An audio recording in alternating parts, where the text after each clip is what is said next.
Welcome to the College and Career Ready podcast, your go-to resource for all things related to preparing our students for success in their college and career journey. My name is Sonia Cacique, and I will be your host and guide on this exciting journey towards a bright future. Our mission is simple: to empower our parents and students by elevating their confidence and resourcefulness.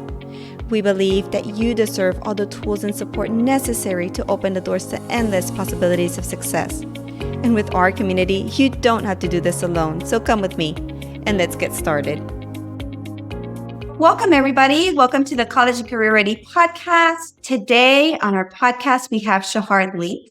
He has been teaching in high schools and tutoring standardized tests for over 18 years, driven by just his determination to help students succeed on standardized tests and in high school. So I'm super excited to welcome him to our podcast. Welcome, Shahar. Welcome to the College and Career Ready podcast. Thank you. I'm really excited to be here, and thank you for having me. Tell us a little bit more about what you do and who you are. Sure. So my name is Shahar Link. I founded Mindspire Tutoring and Test Prep 12 years ago in Durham, North Carolina. And we are now probably like the largest independent test prep tutoring company in maybe the state. We have an office in Durham. We have an office in Raleigh. I recently followed my wife out to Boulder, Colorado, where she got a job, and we live here now. And I'm growing Mindspire here, but it's still going strong in Durham and Raleigh. We have a director there who's doing a fabulous job, and we have 20 tutors and all of that.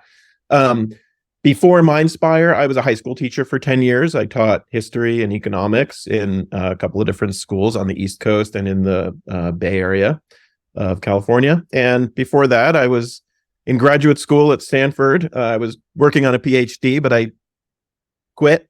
So I got a master's and then said, I'm done.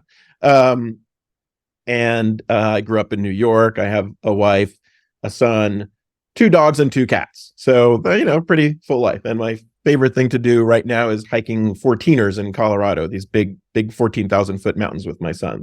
That's our passion outside of things. That's awesome. Well, you're in a perfect location for that. Yes, it's fun.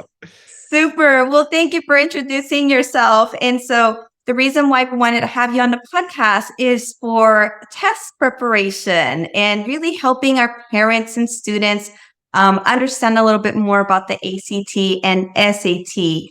So let's start off with sharing a little bit about the differences between SAT and ACT. So let's just assume we're giving a 101 for our parents.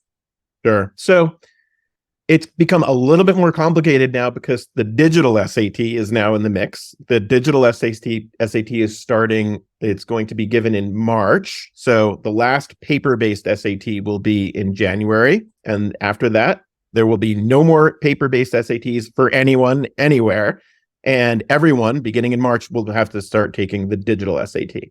So that makes the question like, okay, now we have 3 tests. But for now, the SAT and ACT are the same length, roughly. It's about 5 minutes difference.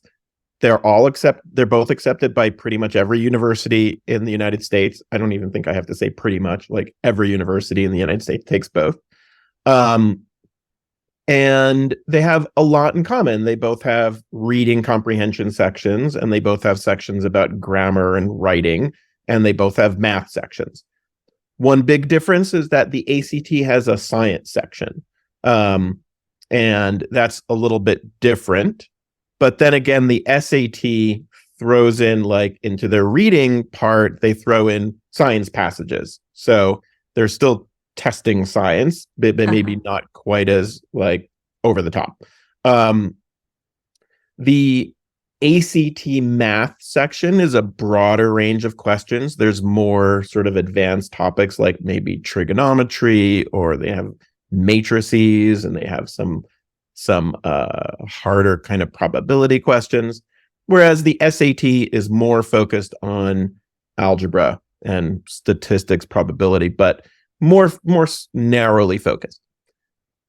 All of that being said, like one's not easier than the other, but they do play to certain strengths on weaknesses in kids. So if you're a really strong math student, the SAT is probably going to be better because the SAT is 50% math. There's no science thing kind of mixing it up. So a lot of times that will boost a score.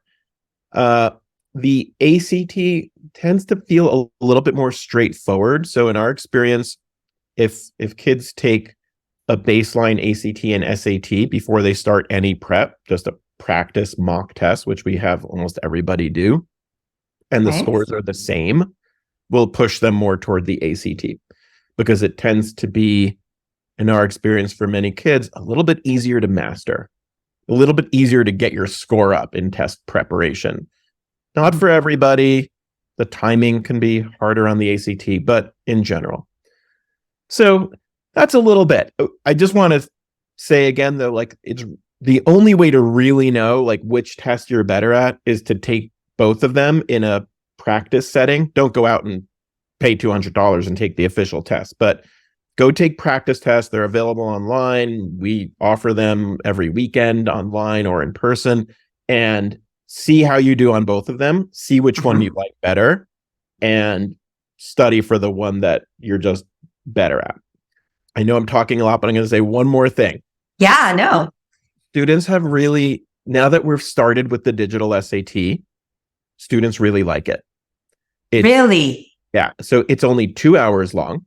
Okay. So that's huge, right? 3 hours and 15 minutes versus 2 hours. Like, for your typical 16-year-old, that's like an eternity of time has been saved by that hour, especially when it's taking a test. So that's number one. It's just shorter. So it's not as energetically draining a test. And it's also, the reading section is really different. On the current SAT and ACT, you have to read like a whole essay, like a 90 line, 100 lines, 6 paragraphs, and you have to read the whole thing, and then you go to the next page or whatever, and you answer 10 questions. With the new digital SAT, you read 1 paragraph, and then you answer a question about it. And then you read another paragraph, and you answer a different question about it.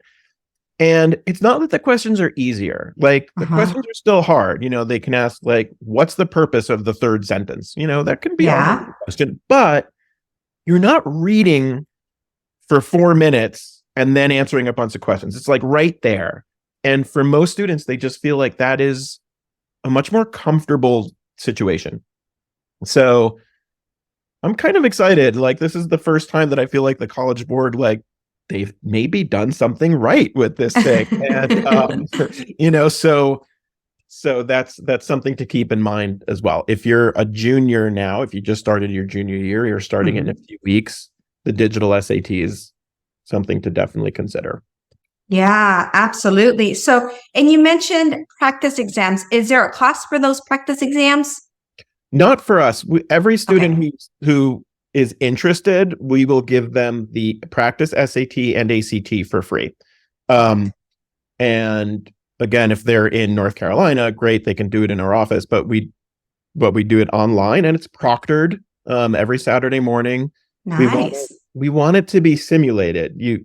We want it to feel as much like the real thing as possible. So we do have a proctor. You sign into Zoom. They tell you when you have 5 minutes left, etc.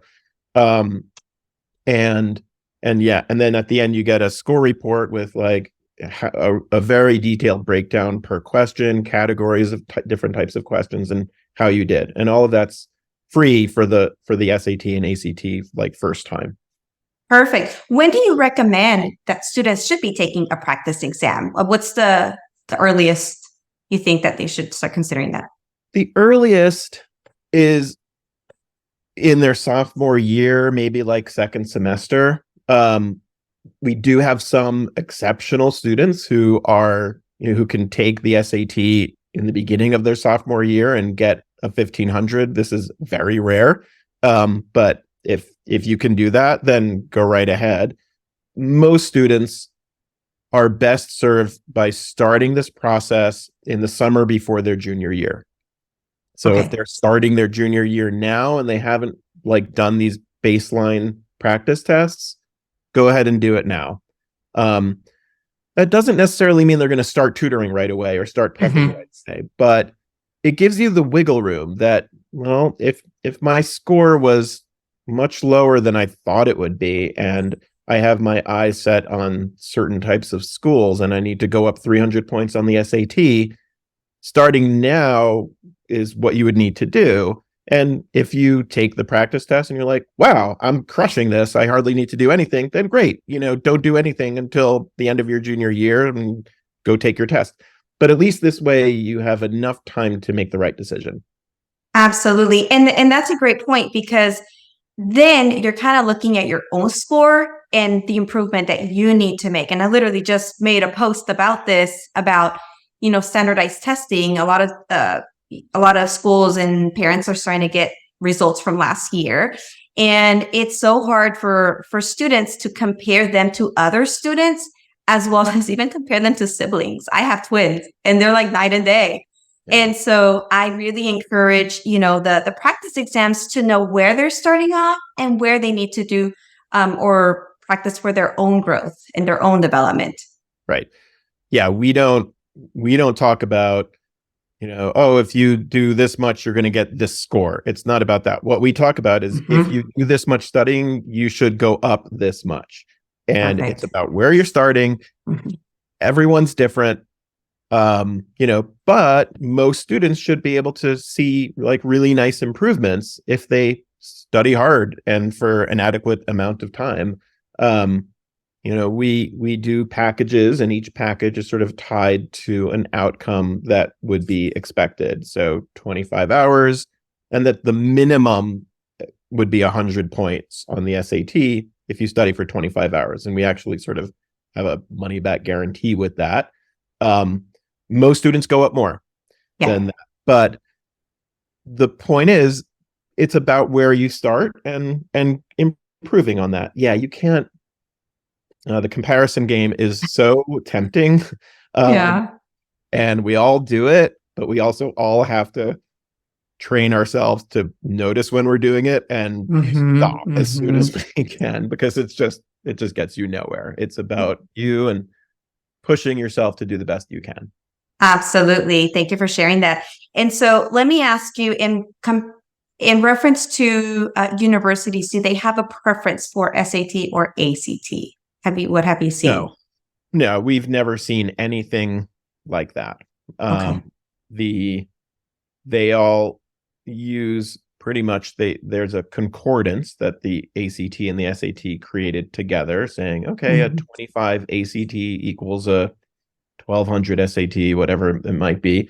Okay. And so they just they take it and they compare it, and they all use that number, and they don't care which test you're taking. So what that means for the student is figure out which test you're going to do better at and study hard and take that one. Don't take them both. Don't study for both. It's just too much. Good point. And as far as I do understand, some universities are opt-out testing. So tell us a little bit more about that. Sure. So most universities at this point are what they call test optional, right? Or test optional. There are still some that require tests. The service academies come to mind. They all require the SAT or the ACT. So if you want to go to West Point or something, like, you're going to have to do well on your test. But most universities are test optional. However, even though they are test optional, there's a lot of data. We have 3-4 years now of test optional admissions data that shows that students who submit good scores are a good deal more likely to get in. And what good means is at or above the median for that school. So if you're going to a school, you could just Google this. What's the median SAT score for, whatever, University of Ohio, and it'll come up. And if you can get that score or better, then you should submit your score. And by doing so, you will have typically around twice as likely a likelihood of getting in. So it's a big deal. On the other hand, what that means is that still there are a lot of students getting in without test scores at this point. And that's a good thing. There are definitely students who work hard, study hard, even do a lot of test prep, and they don't get a score that matches with what they've been doing academically. And there could be a lot of reasons for that. Sometimes just the pressure of the test day of what this one day, and mentally it's hard, and they just don't perform as well as they really could. And for those types of students, it's nice to have test optional and still be able to get into the schools that they want to get into. So it's a little complex, and this is where someone like you really comes in. Like, you got to talk to your college counselor. You got to talk to someone who knows the full story of you, and can advise on whether or not you should submit, how hard you should study, whether you should keep going for one more point on the ACT or not. I mean, I talk to college counselors, and sometimes they'll say, no, this kid's good, he's done, doesn't need to work anymore. And sometimes they'll say, if you could get him one more point higher, please do that, And so it just kind of depends. Yeah. My personal professional opinion is that regardless, I think it is still a good strategy for parents to try to have their child do or practice for an SAT or ACT and get the services they need to really do better, because the skills and the support and the resources are going to help them regardless once they get into college. Yeah, I think that's a really important point, and that a lot of parents don't necessarily see at first, right? Mm-hmm. If a student goes up 150 points on their SAT, that means they've actually really learned how to do more math, how to read better. They've probably learned some really important grammar skills, like better use, meaning how to use commas and semicolons more effectively or correctly. And those are all these are crucial skills. You're going to be doing a lot of reading in college. You're going to be doing a lot of writing in college, even though ChatGPT is around, you still have to do it. You're probably going to do some math. And the test preparation process, there are tips and tricks. There are things like, okay, when they ask this types of question, you want to look for this. But that's about half of it. The other half is actually, oh, you never learned this in math, you have to learn this now. Yes. Or whatever it is. So there's real basic, important, critical thinking, reasoning, writing, math skills going on. And that's definitely a bonus. I like that. So then when y'all are tutoring someone, y'all not just focus on the skills, the testing skills, but where there is an area of weakness and where they need to improve overall in a math concept or a math skill, correct? Yeah. We focus the most on the lowest scoring sections because that's typically where we can see the most improvement. But what that means is that we're focusing the most on those areas that students, for whatever reason, aren't performing as well as they could or should be from high school. And there are a million reasons for that. But we're really pushing those weaker areas and trying to improve them. And, we do. It takes time. So there's real learning going on. I love it. So, all right. So let's give some tips for parents and students on what could they do right now to, better prepare for SAT and ACT. Exams. So the first thing is definitely get these baseline scores. Know where you stand. Many kids will take the PSAT in October. This will be completely digital. It'll be the new digital test. So they'll get a first experience of that, in about 6 weeks or 7 weeks for most students in the United States. So if you want to wait for that, it's okay. But the problem is the scores take a while to come back.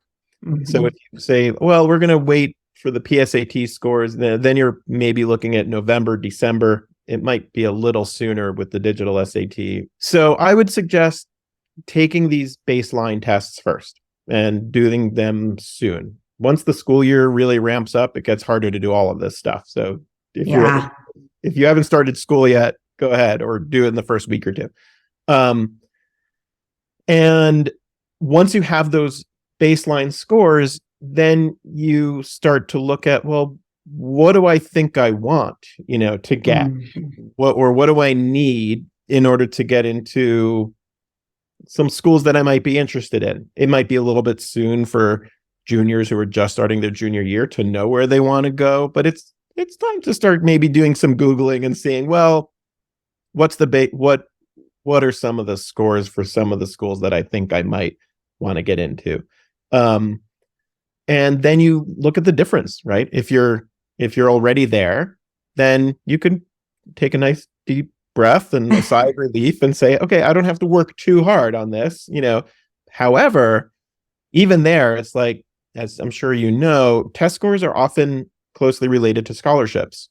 There are scholarships that are given out directly based on how well you score on the SAT or ACT. So even if you're good enough to get into a school, often getting another 100 points will get you another $5,000 in scholarships. There's some, like University of South Carolina, for example, is one of the schools that are like that. They directly, the higher you get, the more money you get from the school to go there. So you just want to see how far you are away from desirable scores for you, and then make a study plan based on that. If you're 300 points away, start studying now. If you're 50 points away, wait a few months and see how it goes. We advise parents on all of this stuff down to very specific details, but for sure, whoever it is that you might want to work with, that's where you start. Get a baseline score, see where you want to go, and then create a plan based on that. I love that. Is there any common tips that you would recommend someone that is easily overseen, or that you really want to emphasize as far as testing strategies? Testing strategies. So it so much depends on the student. It's a little bit hard to answer that in a general way. One thing I can say is that the tests are very predictable, right? They don't change them. They maybe tweak every now and then. They'll be like, oh, I've never seen that math question before, but there are 60 math questions. So 1 out of 60 isn't going to change, the nature of the test. So by doing practice tests, and so for the ACT, we have 40 previously released ACTs from the last 10 years or so. So, and if you do 30 of those, that's a lot. Most students don't do 30, but some do. Just the more you're going to start, by the 10th time you're taking a practice math section, you're going to be like, seen it. They're just changing the numbers and the words around a little bit. They're not just, it becomes a very familiar thing. So I think there's I read this article about learning recently, and they said that for most people, the average is, once you make a mistake 6 times, the 7th time you probably won't make it anymore. But it takes most people making a mistake 6 times before they stop doing it. And we see that in our testing. It's like by the 7th practice section, that's when we see a big difference from their original score, because they just have to, we don't get something first time. That's not how our brains work. It takes a bunch of repeated, like, oh, should have done that. Oh, should have done it that way. Oh, should have done that 6 times. And then the 7th times you do it the right way. So my overall thing is, take practice tests. Perfect. And review your mistakes, and your score will go up. It's just super. I like that you emphasize that. And actually, I heard that too in a counseling conference that we went last year. And they were mentioning that the best thing you can do is keep taking more practice exams, because the more familiar you are with it, the better you do. Yeah. You do really need to review the mistakes that you made on that practice exam and really understand why you made that mistake. So for us, it's this very simple process. What is wrong about the wrong answer you chose, and what is right about the right answer that you need to recognize next time? And you want to be just super clear. What did I not know that made me choose the wrong answer? What do I need to know that made me choose the right answer, that would have led me to the right answer? If you do that for every single question you miss, and you walk away from each one with a very clear understanding of those 2 things, you're going to get better. You're just going to get better. I love that. I love that. And I think that's a great tip for any standardized test. So great point. What about test anxiety? We know a lot of students, unfortunately, suffer from test anxiety. Any tips for that? Sure. I mean, it's a lot like anxiety for anything. And one of the most powerful methods for dealing with anxiety around a specific situation is called exposure therapy. So I hope I'm not embarrassing her, but my sister got really scared of driving on highways all of a sudden. One day she woke up and she's like, I don't want to drive 55 miles an hour on a highway. It's terrifying. And she wouldn't do it. And exposure therapy means you know, the way you deal with that is, okay, you drive on a slow road, you get on the highway and then you get off the very next exit and you drive 30 miles an hour in the right lane so that you're not, you know, and you do that once a day for a month. And you know, so you very slowly expose yourself to the thing that's scary. And over time, you get desensitized to the fear. It's the same thing with tests. The exposure therapy is taking practice tests, but doing them in a proctored situation. So if you do it at home at your desk with your phone next to you and you text your friends, you know, every 10 minutes, then you're not really going to get over your fear of like the pressure part of it. So by taking proctored tests that are not the real thing, but feel pretty close to it with some other kids in the room, maybe, or on Zoom with some other kids in the virtual room, then if you do that 4, 5, 6 times, your test anxiety is definitely going to go down. That's probably the most important thing to do. Besides that, you know, there are typical sort of like breathing techniques. And when you feel yourself getting panicked, stop, close your eyes, take 3 deep breaths. There's some other stuff that we've done with square breathing, it's called, where it's like you breathe in for 3 seconds, you hold for 3 seconds, you breathe out 3 seconds, hold for 3 seconds. And it's like you envision this little square. And if you do that, it biologically, like you can't help but feel a little bit more relaxed if you do that a few times. So there are techniques that students should learn to work on being able to calm themselves down. But specifically for the tests, it's taking these simulated tests that we found to be the most useful remedy. Perfect. And for our parents, you can get an insight as to how your child or your teen does by asking them after they take any test, how did they feel? How was their overall feeling? Did they feel that they did well? And then asking these questions, you can kind of pinpoint if they do, you know, have test anxiety or other things that might be affecting their performance. Yeah, you definitely want to have conversations. How did it feel? Was it scary? And most students will be pretty honest, like, yeah, horrible, or no, that felt fine. You know, they'll tell you. You know, also, if you just see that, you know, a student does well in school, but is performing much lower on the test, that's often an indication that something like that might be going on.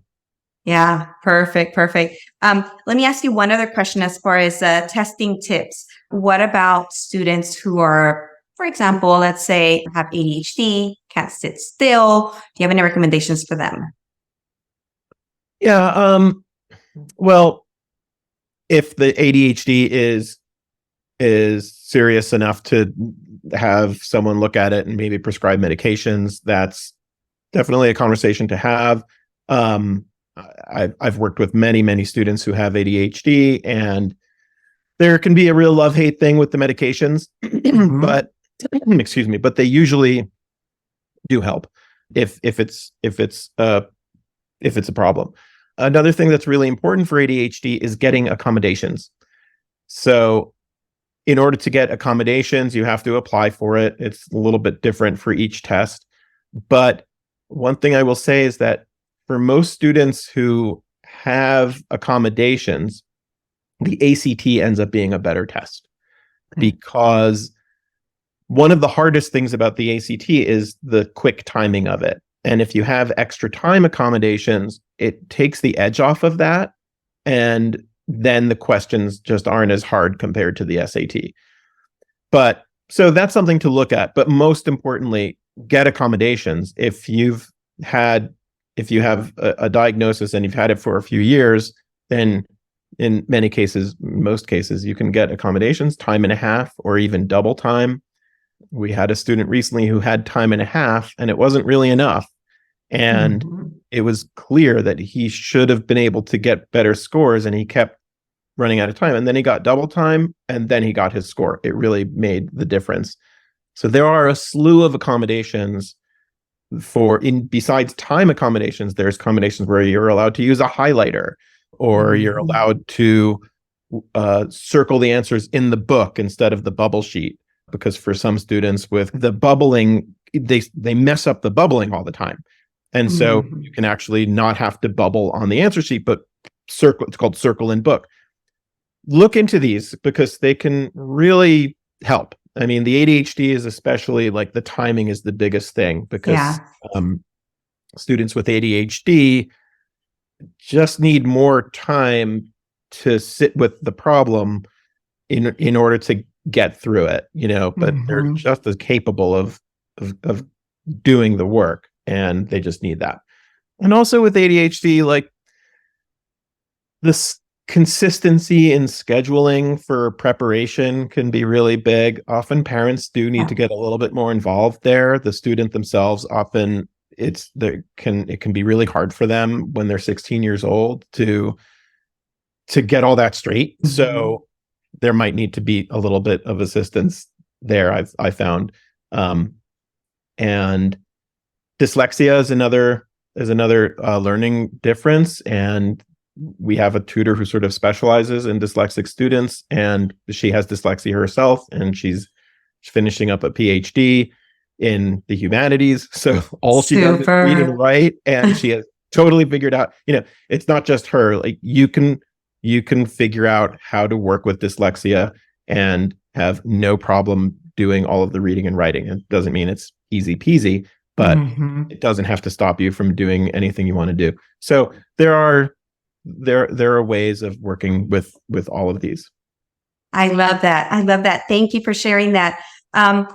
What other resources do you recommend for parents? Is there, our parents are always looking for, what else can we do? So we talked about the practice exams. Is there any other resources that you recommend? I mean, there are free, like Khan Academy does a really good job with the SAT. They're the SAT people. They've partnered with the College Board. That is a good place to go. We have a thriving business of tutoring, even though Khan Academy has good. And the reason is because teenagers are teenagers, and they need a little bit more accountability, structure, and also social. Like, there has been a lot of research showing how much social interaction contributes to learning for teenagers. By the time we're adults, it's less important. I could sit and take a video course or something online and learn a lot. I don't need my friends doing it too. But when you're 16, you kind of need someone there. So the tutor or a class or whatever becomes that social area where learning is actually, like, deeply accelerated. So I would just, for some students, they're super mature and they can go to Khan Academy and do great, but most need a little something else. And there are a lot of places, obviously that's what we do, but a lot of people do what we do. And I would just encourage parents to look at those kinds of opportunities in their area or beyond. And, we do everything on Zoom as well, and everybody does. So you have both of those. Besides that, there's a part of me that wants to start getting into all the details of, like, various tips and tricks for different sections, but that gets boring. And besides that, that's what the tutors do. So yeah, that's where you become more of a personalized handheld experience with the parent and the student. Yeah, right. I love that. Well, thank you so much for sharing these tips. I'm going to see if maybe we can get you back to tell us a little bit more about the digital exam and anything that you see a little bit more unique for that. But why don't you tell our audience about what you do, how they can connect with you? Sure. So The easiest way to connect is go to our website. It's mindspire.com, MIND like mind, and then spire, SPIRE, like the second part of inspire, but it's just Mindspire. And there's a contact form on most pages of the website. Fill out the contact form and we will be in touch with you. And if you mention that you heard about us on this podcast, we will take 10% off any packages. We have very standard package rates. Just mention the podcast and we will take 10% off. That is the easiest way to get in touch with us. Someone will contact you same day or next day at the latest. There's no obligation. You can take these practice tests. We're not a big hard sell sort of company. We sell ourselves because, we do good work. So I love that. Thank you so much, Shahar. I really appreciate it. And to our audience, to our parents, go right now, go to their website, fill out their form, because when we have a company that provides free resources, we need to take advantage of them, especially with the experience that you have had. And thank you for sharing a little bit about your knowledge, and hopefully we'll have you back on our podcast. Thank you so much. It was a pleasure to be here. Great conversation. Appreciate it. Thank you, Shahar. Have a great day. Hi, friend. Thank you for listening in. If you enjoyed this episode, it would mean so much to me if you share it with a friend. Share it with them right now, or even better, tag me so I can personally thank you for helping us build our community. I'm so thankful for each and every one of you. Let's keep in touch and I'll talk to you soon. Adios.